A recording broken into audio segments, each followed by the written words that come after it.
दोस्तों आज हमारा सिंगल कैंडल का पार्ट 2 है। हम बात करेंगे स्पिनिंग टॉप। ये स्पिनिंग टॉप होती क्या है और ये कब बनती है। बार स्पिनिंग टॉप का जो स्टाइल है वो देख लेते हैं। तो यहाँ देखिए, ये जो रेड कलर की जो स्पिनिंग टॉप बनी है ये कहलाती है बियरिश स्पिनिंग टॉप, और ये जो ग्रीन कलर की जो स्पिनिंग टॉप बनी है इसको बोलते हैं बुलिश स्पिनिंग टॉप। इनके कलर हमने पीछे भी बात की थी कि जो कैंडल जहाँ से स्टार्ट होती है उस जगह से अगर नीचे की तरफ जाती है तो वो रेड कलर की कैंडल बनती है, और जो जहाँ से स्टार्ट होती है ऊपर की तरफ जाती है वो ग्रीन कलर की कैंडल बनती है। और ग्रीन कलर होता है बुलिश के लिए और रेड कलर होता है बियरिश के लिए। तो अभी हम देख लेते हैं। तो यहाँ पे ये इसने एक छोटी सी बॉडी बनाई, और ये अपर विक और ये लोअर विक, शैडो भी बोल देते हैं और विक भी कहलाती है ये। तो आज हम इसी के बारे में बात करते हैं। देखिए, स्पिनिंग टॉप एक ही बहुत ही अच्छी कैंडल होती है। यह मारूबूजो की तरह ट्रेड को तो बताती नहीं है कि कहाँ एंट्री लेनी है ट्रेड में, कहाँ से हमें एग्जिट होना है, लेकिन स्पिनिंग टॉप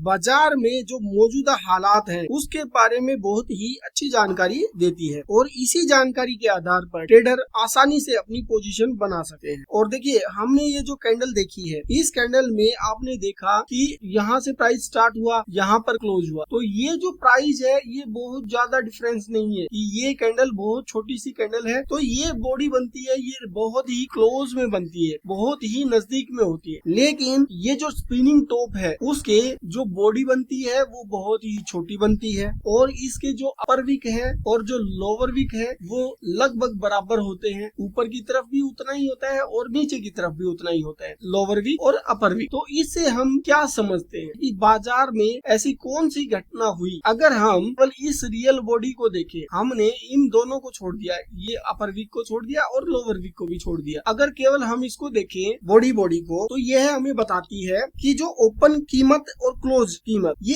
एक दूसरे के काफी करीब है। ओपन प्राइस ये 200 और क्लोज प्राइस यहाँ आके बंद हुई है तो 205। तो ये कहती है ओपन और क्लोज प्राइस बहुत ही नजदीक में होते हैं। टॉप के कलर से कोई बहुत ज्यादा प्रभाव नहीं पड़ता है, क्योंकि ये प्राइस इतने नजदीक होते हैं कि ये कभी भी बदल सकते हैं। ये यहाँ से अगर मान लो थोड़ा सा इधर आया तो ये हो सकता है ग्रीन बन जाए, यहाँ ग्रीन से थोड़ा सा नीचे आया हो सकता है ये रेड बन जाए। तो ये कैंडल चाहे वो ग्रीन बने चाहे रेड बने उससे कोई ज्यादा फर्क पड़ता नहीं है। तो अब हम देखते हैं कि इसकी अपर शैडो क्या कहलाती है। अपर शैडो इस कैंडल के अधिकतम कि आज ये कहाँ तक गई। तो हमने एक बार इसके इस शैडो को छोड़ दिया, हम देखते हैं कि यहाँ से कैंडल ऊपर गई। तो अब यहाँ से क्या हुआ कि जितने भी बायर थे, जितने भी इस मार्केट को ऊपर ले जाने वाले थे, वो इसको ऊपर लेके गए, लेकिन ये इसको यहाँ पर रोक नहीं सके और मार्केट नीचे आया, और नीचे जहाँ से ओपनिंग हुई थी उससे ये नीचे क्लोज हुई। तो इससे अब क्या हुआ कि मार्केट में जो बुलिश थे, जो बायर्स थे, वो इस मार्केट को, इस कैंडल को यहाँ रोक नहीं पाए, और कैंडल ने यहाँ लो में, यहाँ सेलर हावी रहे और ये रेड में क्लोज हुई। तो अपर शैडो हमें क्या पता चला कि यहाँ बायर्स एक्टिव हुए और बायर्स ने यहाँ कोशिश की कि मार्केट को ऊपर लेके जाए, और मार्केट को ये संभाल नहीं सके और ये मार्केट वापस नीचे आई। अब इसी में अगर हम देखें, अब नीचे जो लोअर जो शैडो है इसको देखें, तो यहाँ पे अगर देखेंगे तो हम इसको देख के क्या कहते हैं कि मार्केट में सेलर्स इस कैंडल को नीचे लेके आए, लेकिन सेलर्स भी यहाँ पर संभाल नहीं सके, और ये मार्केट यहाँ से बायर इस मार्केट को ऊपर लेकर चले गए, और मार्केट ये एक छोटी बॉडी के साथ कैंडल को इस मार्केट ने क्लोज किया। तो अगर हम अब इन तीनों को देखें, अपर शैडो, लोअर शैडो और बॉडी, अगर इन तीनों को देखें तो हमें क्या पता चलता है कि यहाँ पर बायर्स भी इसको ऊपर ले जाना चाहते थे,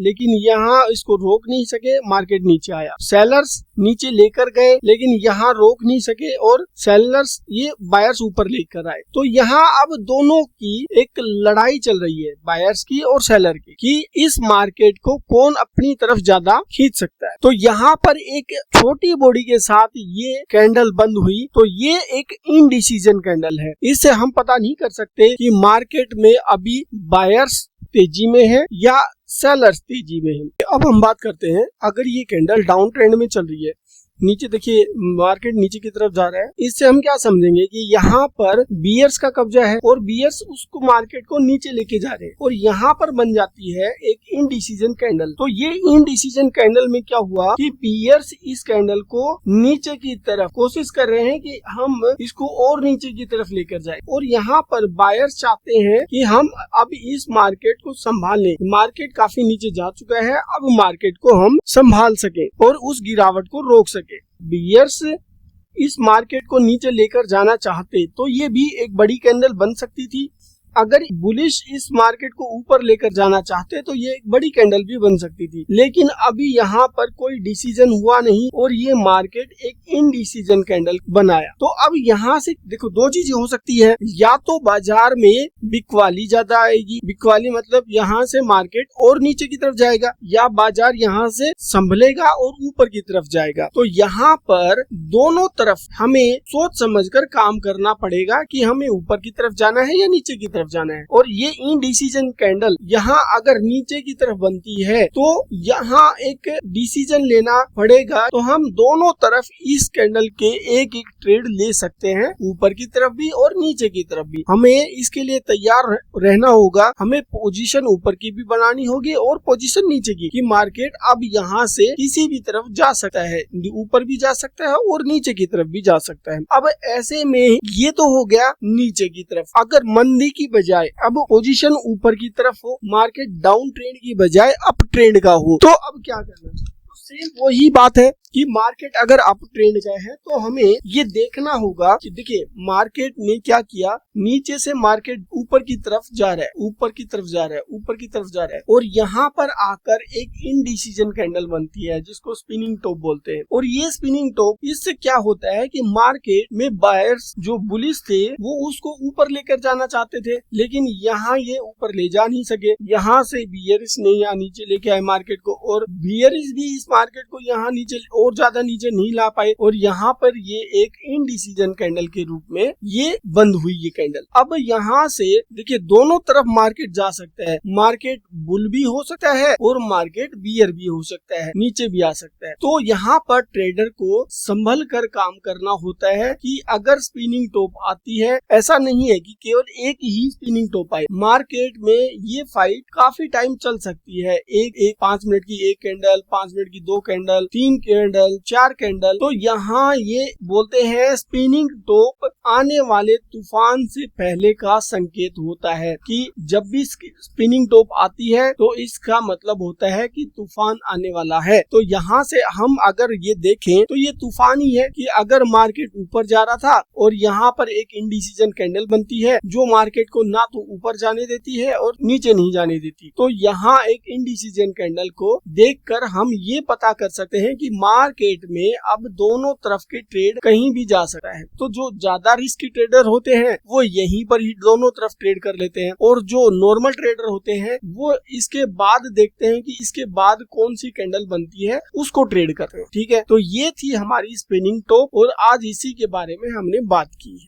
तो अगर आपको अच्छा लगे तो ये वीडियो देखते रहे। Thank you.